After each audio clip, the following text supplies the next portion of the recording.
Langley Air Force Base has a long and proud history as the oldest continuously active Air Force base in the world.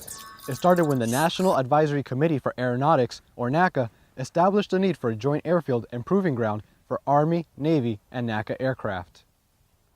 The requirements for the site brought them to Hampton, Virginia. They named it Langley Field after Samuel Pierpont Langley, a pioneer in aviation.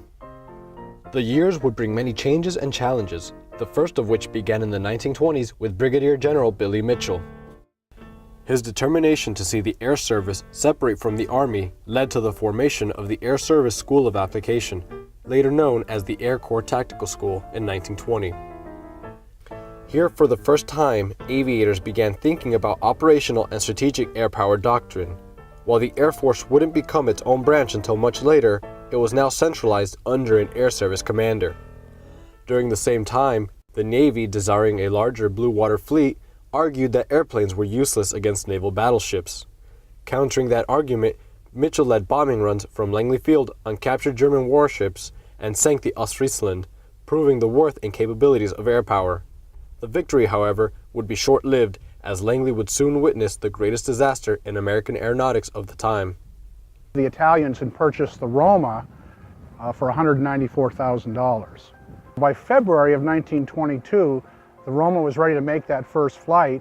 It took off from Langley, it headed south down toward Norfolk, and as it was crossing Willoughby Spit, the front nose of it began to buckle.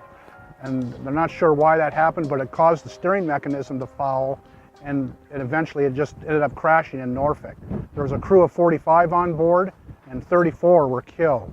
Throughout the 1930s, Langley Field held an important position in the Army's efforts to strengthen the offense and defense of its air power. In 1935, the Army Air Service went through a major reorganization by standing up General Headquarters Air Force here at Langley.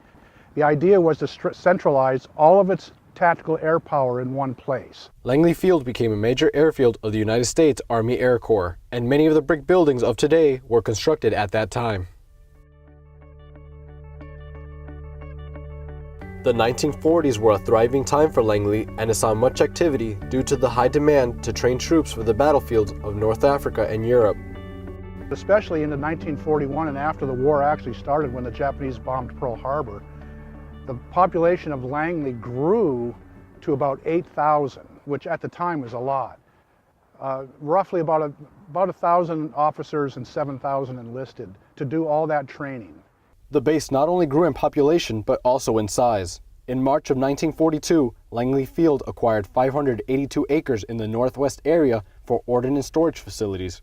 With these changes, Langley Field comprised 3,061 acres, almost double the original purchase made in December 1916.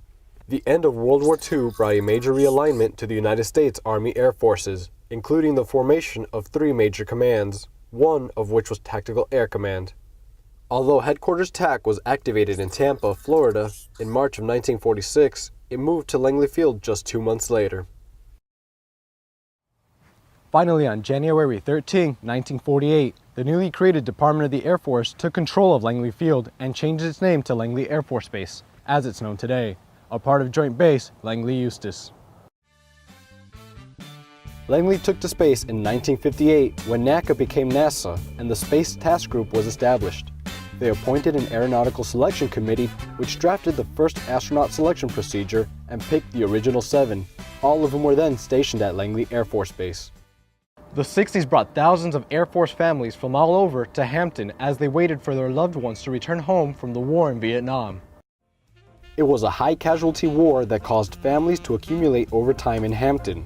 Eventually, they became a part of the community and formed a strong connection to the area.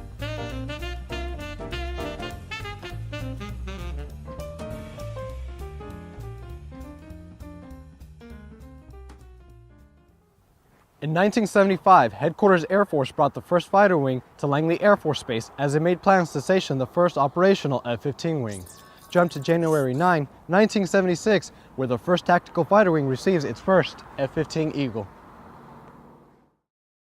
In the middle of 1975, when Air Force decided that it was going to put its first operational F-15 unit here at Langley, the wing leadership here decided to have a contest on what should the name be for that first F-15 to come to Langley.